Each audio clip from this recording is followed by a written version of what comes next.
اس کے اوپر ہے، اس کی حالت بظاہر پراگندہ ہے، اس کے بعد وہ اللہ کی بارگاہ میں ہاتھ اٹھاتا ہے، ہاتھ اٹھا کر اللہ سے دعا کرتا ہے، فریاد کرتا ہے، یا رب کہہ کر اللہ رب العالمین سے وہ دعا کرتا ہے۔ لیکن اللہ کے رسول صلی اللہ علیہ وسلم فرماتے ہیں کہ دعا کی قبولیت کے چار اسباب یہاں پر جمع ہیں، چار اسباب جمع ہیں دعا کی قبولیت کے۔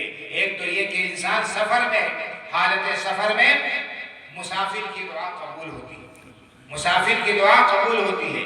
اسی طرح سے جو انسان پھٹے حال ہوتا ہے، پراگندہ حال ہوتا ہے، اس کی ظاہری حالت قابل رحم ہوتی ہے، ایسے شخص کی دعا بھی اللہ تعالیٰ قبول کرتا ہے جو انسان پریشان حال، پراگندہ حال ہوتا ہے۔ تیسرے، انسان ہاتھ اٹھا کر اللہ رب العالمین سے دعا کرتا ہے تو اللہ رب العالمین کو شرم آتی ہے اس بات سے کہ بندہ ہاتھ اٹھا کر اس سے دعا مانگے اور اللہ تعالیٰ اس کی دعا رد کر دے، اس کی دعا قبول نہ کرے۔ تو یہ تیسرا سبب۔ پھر اللہ رب العالمین سے دعا کرنے کے لیے جو لفظ ہے، جو اللہ کو بہت محبوب ہے، اور جس لفظ کو اللہ رب العالمین نے قرآن کریم میں جگہ جگہ ذکر کیا ہے کہ اللہ کے نیک بندے اللہ رب العالمین سے دعا کرتے ہیں تو اس کو رب کہہ کر پورا کرتے ہیں۔ ربنا آتنا فی الدنیا حسنہ وفی الآخرۃ حسنہ وقنا عذاب النار ربنا لا تؤاخذنا ان نسینا او اخطانا ربنا ولا تحمل علينا اصرا كما حملته على الذين من قبلنا ربنا ولا تحملنا ما لا طاقة لنا به۔ قرآن میں کتنی دعائیں ہیں جو رب سے شروع کی گئی ہے۔ تو یہ اللہ رب العالمین کو بہت محبوب ہے کہ بندہ اس کی ربوبیت کا واسطہ دے کر اس سے سوال کرے۔ تو یہ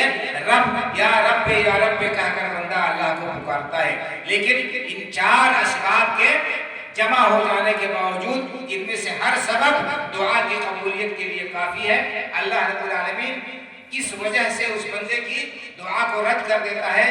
حدیث میں آتا ہے کہ اس حرام کمائی کی نحوست ہے، اس کی وجہ سے بندے کی دعا اللہ کی بارگاہ میں قبول نہیں ہوتی ہے۔ آپ نے فرمایا وَمَطْعَمُهُ حرام، اس کا کھانا حرام کا ہے، وَمَشْرَبُهُ حرام، اس کا پینا حرام کا ہے، وَمَلْبَسُهُ حرام، اس کا لباس حرام کمائی کا ہے، وَغُذِيَ بِالْحَرام، اور اس کی پرورش حرام مال سے ہوئی ہے۔ فَأَنَّا يُسْتَجَابُ لِذَلِكَ، تو جس شخص نے اپنے آپ کو حرام کمائی کی آلودگی سے ملوث کر رکھا ہے، لت پت کر رکھا ہے، ایسے بدبخت، ایسے بدنصیب کی دعا اللہ کی بارگاہ میں قبول نہیں ہوگی۔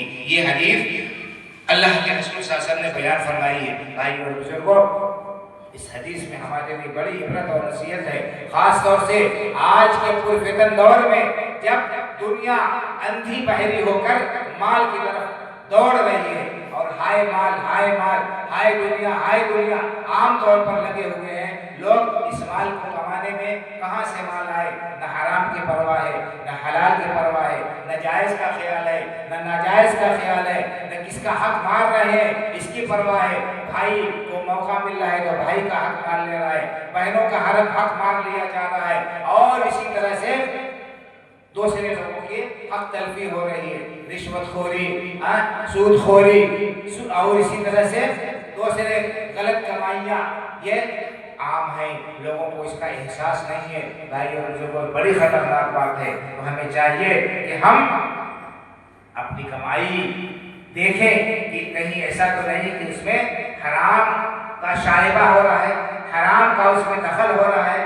اگر ایسی بات ہے تو پہلی فرصت میں توبہ کرنا چاہیے اور اللہ رب العالمین کی بارگاہ میں سچی توبہ کرتے ہوئے، ندامت کا اظہار کرتے ہوئے اس حرام کمائی سے، حرام ذریعے سے اس مال کو کمانے سے بچ جانا چاہیے۔ اگر ہم اللہ کے غضب سے بچنا چاہتے ہیں، اللہ کی پکڑ سے بچنا چاہتے ہیں، اگر ہم یہ چاہتے ہیں کہ اللہ کی بارگاہ میں ہماری دعائیں قبول ہو جائیں، اللہ کی بارگاہ میں ہم مستجاب الدعوات ہو جائیں، تو ہمارے لیے ضروری ہے کہ ہم جو لقمہ ہمارے پیٹ میں جا رہا ہے اس کے بارے میں دیکھیں، خیال کریں کہ وہ لقمہ کیسا ہے، حلال کا ہے کہ حرام کا ہے۔ مشتبہ اگر لقمہ ہے تو اس سے بھی بچنا چاہیے، پرہیز کرنا چاہیے۔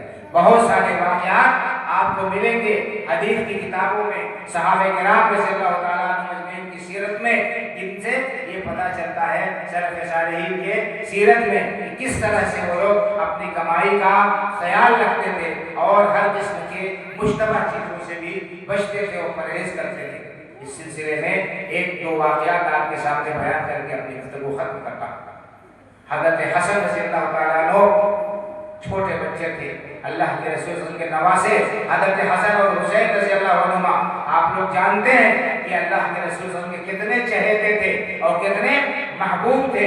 اللہ کے رسول صلی اللہ علیہ وسلم نے ان کی کتنی فضیلت بیان فرمائی ہے اور فرمایا کہ حسن اور حسین دنیا میں میرے یہ دو پھول ہیں، اور اللہ رب العالمین سے آپ نے دعا کی کہ اللہ میں ان دونوں بچوں سے محبت رکھتا ہوں اور تو ان سے محبت رکھ جو حسن اور حسین سے محبت رکھتے ہیں۔ تو اور بھی بہت سارے فضائل و مناقب ہیں، لیکن اس کا مطلب یہ نہیں ہے کہ ہم ان کی شان میں غلو کریں اور ان کو